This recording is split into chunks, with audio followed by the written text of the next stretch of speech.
to our 3-square kitchen, our demo kitchen, and today we're going to be making everything nacho. That means anything and everything that you've got in your refrigerator, in your pantry. Chances are you can make a pretty good tasting nacho out of it. So the start is the nacho chips. You can do flour tortillas, corn tortillas. You could cut these up, put a little oil on them, bake them in the oven. It's pretty healthy. You can always buy nacho chips, and there's such a variety now. Secret to any really good nacho is a cheese sauce. We're going to make one from scratch, just so we can show you how to do it. But if the kids are coming home from school, they're hungry, you don't have any time, the queso, a jar of queso, will make just a lovely cheese sauce. Stick it in the microwave for just a few seconds, and then just pour it over. But today we're going to be adventuresome. We're going to start with a roux, which is simply 2 tablespoons of butter. Start our butter. You want it warm and bubbly, but not brown. As soon as that melts down, we're going to add 2 tablespoons of flour. We're going to spice it up, and again, as spicy as you like it, whatever ingredients that you like in a cheese sauce, or kind of a basic white sauce. We're using a little chili powder, give it some spice. We're using a little cumin, which is an unusual flavor, but really quite good, and just a little salt and pepper. You want your butter, as I said, to be melted. You want it to have bubbles, and just evenly coat the bottom of the pan. And once that bubbling comes up, we're going to put in an equal amount of flour, and we're going to whisk it. It's important to cook your roux for a minute or two, otherwise it's going to taste like flour, and that's not something that we want. And once that's nice and cooked out, I'm going to add 2½ cups of milk. Now, and hear that, ooh, that sizzle. So whole milk is best. It has more flavor, it has more body.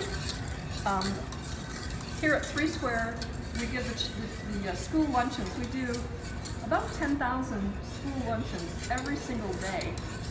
And the kids usually get 1% milk because it's healthy.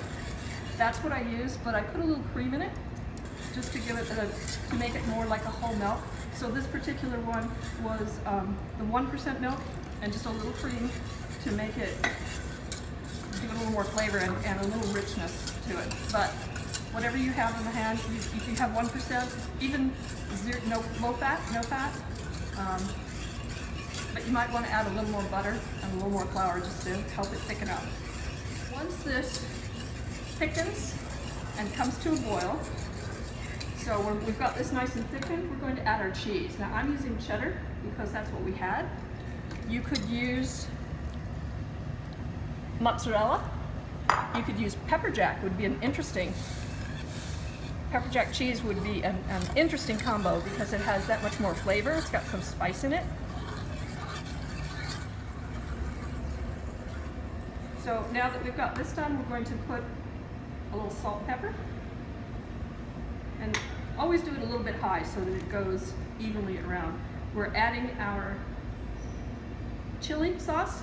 If you don't have chili spice, you could use red pepper cayenne. Again, whatever you have, whatever you like. And just for a little fun, we're putting some cumin.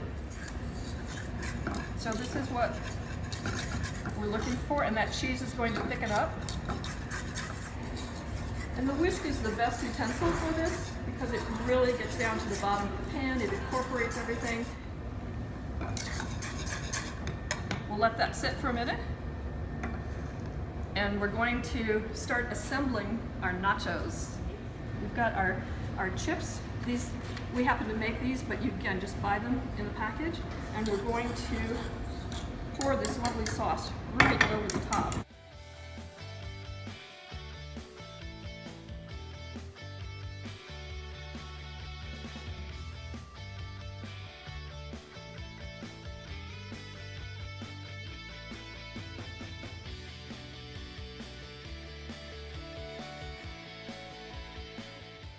As you can see, it's called Everything Nacho, and there we have it, so please enjoy.